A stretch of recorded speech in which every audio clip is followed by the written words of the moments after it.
The silence in room 204 shattered like fragile glass under a boot heel.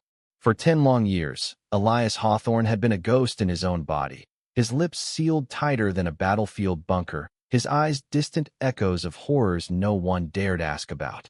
But on that crisp autumn morning, as the first rays of sun pierced the curtains of the Willow Creek nursing home, he bolted upright in his bed, his voice a gravelly thunder.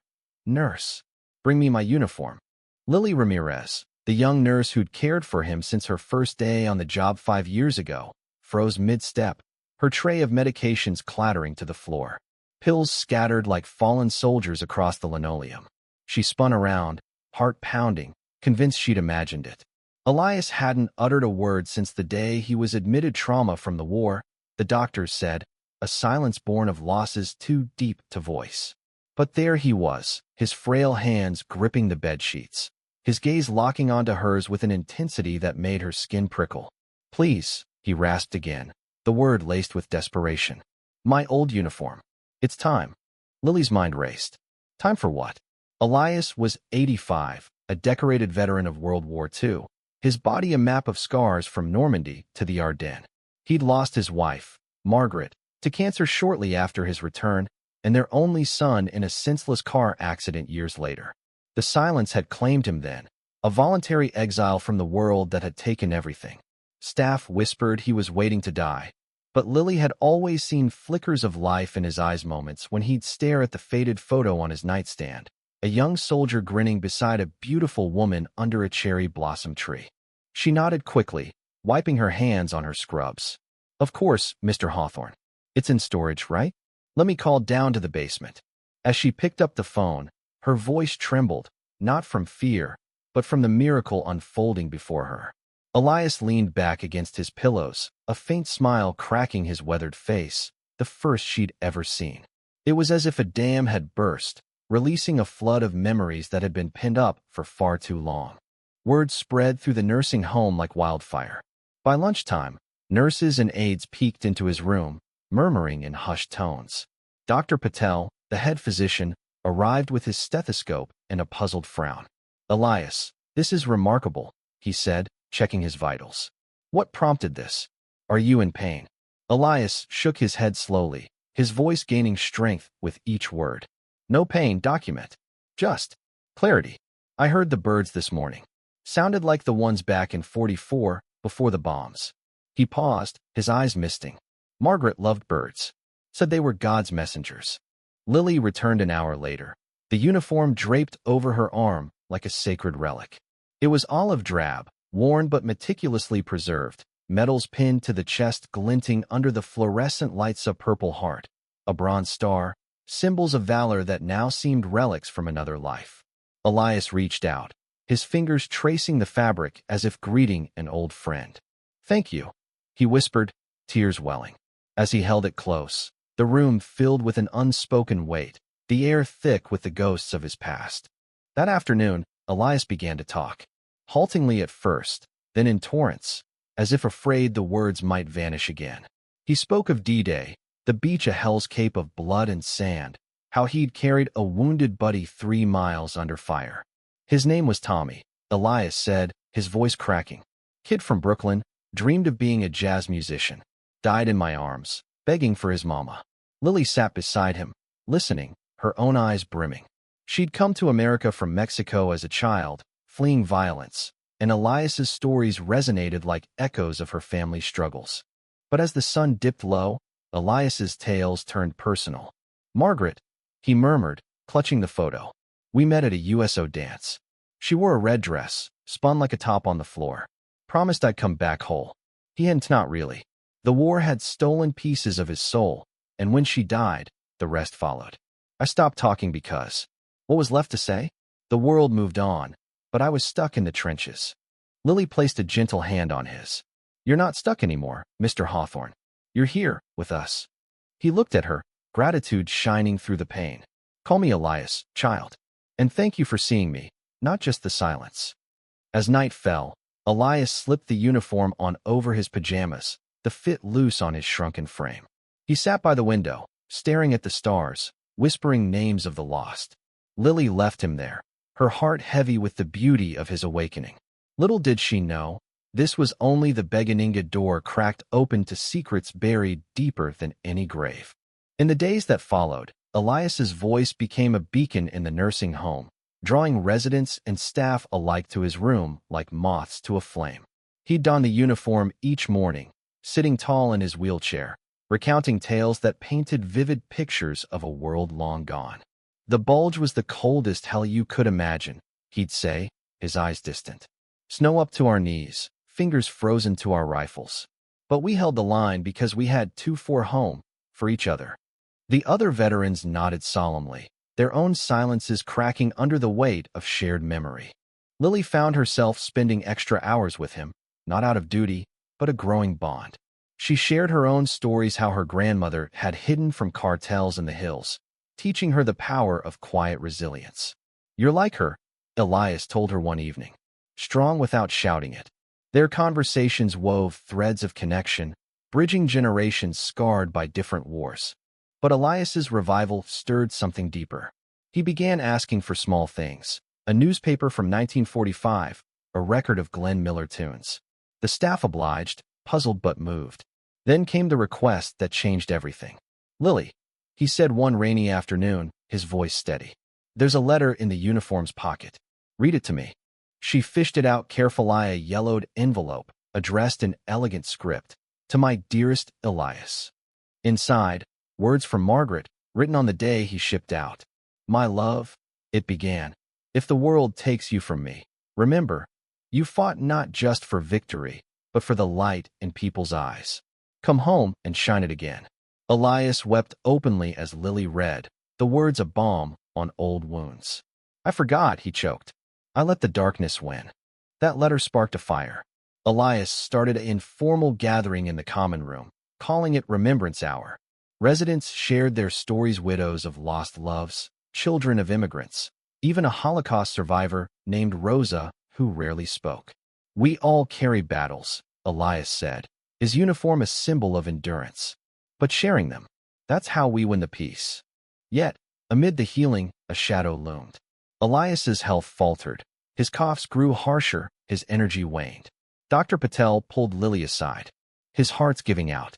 Months, maybe less." She nodded, throat tight, vowing to make his time count. Then came the twist. A knock at the door during one gathering. A man in his 50s stood there, hesitant, holding a worn photo identical to Elias's. "Grandpa," he whispered.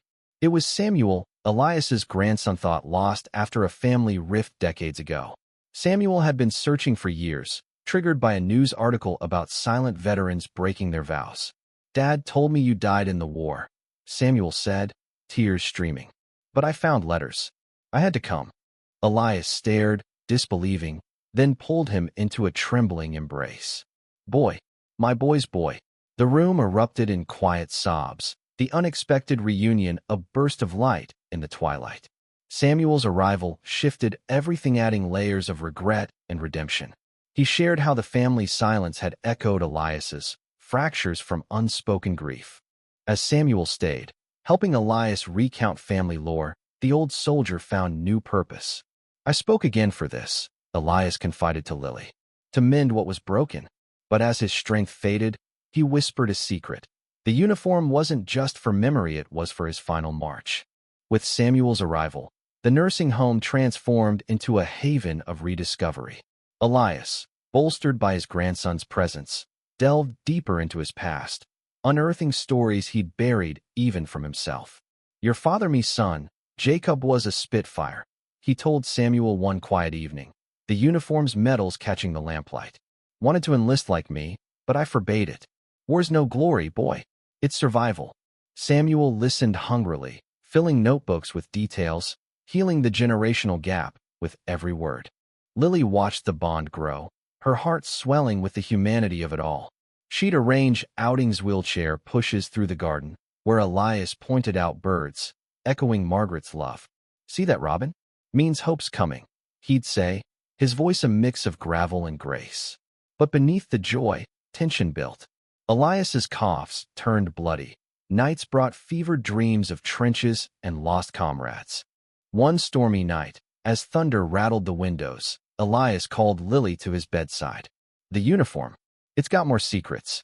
He directed her to a hidden seam, where a small locket lay stitched in. Inside, a lock of hair blonde, like Margaret Sand, a tiny note. For the days I can't hold you. Elias's eyes filled. She gave it before I left. Said it'd bring me back. And it did. But I came broken. The revelation deepened their connection. Lily shared her own locket, holding her abuela's photo. We all carry pieces of the past, she said. Elias nodded, a weary smile forming. And sometimes, we need help carrying them forward. Samuel's stories added unexpected layers.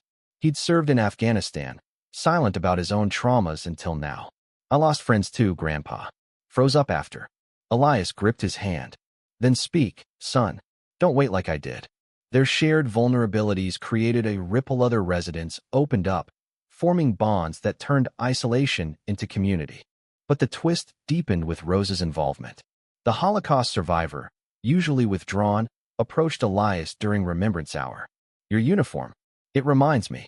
She revealed she'd been a nurse in the camps, saving lives in secret. We fought different wars, but the silence is the same. Her story, a hidden child smuggling food, shifted perspectives, emphasizing universal resilience. Elias, moved, pinned a spare medal on her shawl. For your valor, he said. The act, simple yet profound, amplified the human spirit's triumph over despair. As winter approached, Elias's decline accelerated. He confided in Lily. I'm ready to go, but not without one last thing. He asked for a ceremony wearing the uniform, surrounded by his new family. Samuel organized it, inviting locals, turning the common room into a hall of honor. The day arrived crisp and clear.